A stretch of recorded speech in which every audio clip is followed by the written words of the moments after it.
башида ба бузургдошти асосгузори адабиёти классикии форс тоҷик абу абдуллоҳ рӯдакӣ дар ҷамоати деҳоти ба номи рӯдакӣ ноҳияи восе ҳамоиши фарҳангӣ доир гардид. дар ин чорабинӣ хонандагони муассисаҳои таҳсилоти миёнаи умумии ҳудуди ин ҷамоати деҳот оиди зиндагиномаи абу абдуллоҳ рӯдакӣ маълумот доданд. зикр гардид ки бачагии шоир дар деҳаи хурди панҷрӯз канори силсилакӯҳҳои зарафшон гузаштааст. дар деҳа рӯдакӣ аз халқ суруду мусиқӣ меомӯхт, аз манзараҳои рангини табиат ва рӯзгори мардуми меҳнатдӯсти кӯҳистон илҳом мегирифт. рӯдакӣ ба суруду наво аз кӯдакӣ шавқи беандоза дошт, овози дилкаш ва ҳунари мусиқидонӣ дошт.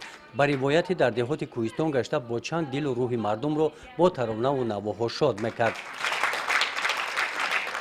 рӯдакӣ ташнаи дониш буд ва ба даргоҳи илму маърифат ба шаҳри самарқанд рӯ овард. овозаи сарояндагиву навозандагии рӯдакӣ ва дониши фаровонии ӯ ба гӯши сарварони мамлакат расид ва ӯ ба пойтахти сомониён шаҳри бухоро даъват шуд. рӯдакӣ дар андак муддат шоири бузурги дарбор гардид. шӯҳрати ӯ дар сартосари мамлакат паҳн шуд. дар чорабинии наврасон аз эҷодиёти абу абдуллоҳ рӯдакӣ шикоят аз пирӣ, порчаҳои ашъори панду ахлоқӣ ва маснавиҳо ки аслан дар мавзӯи ахлоқ эҷод шуданд пораҳои назмӣ қироат намуданд.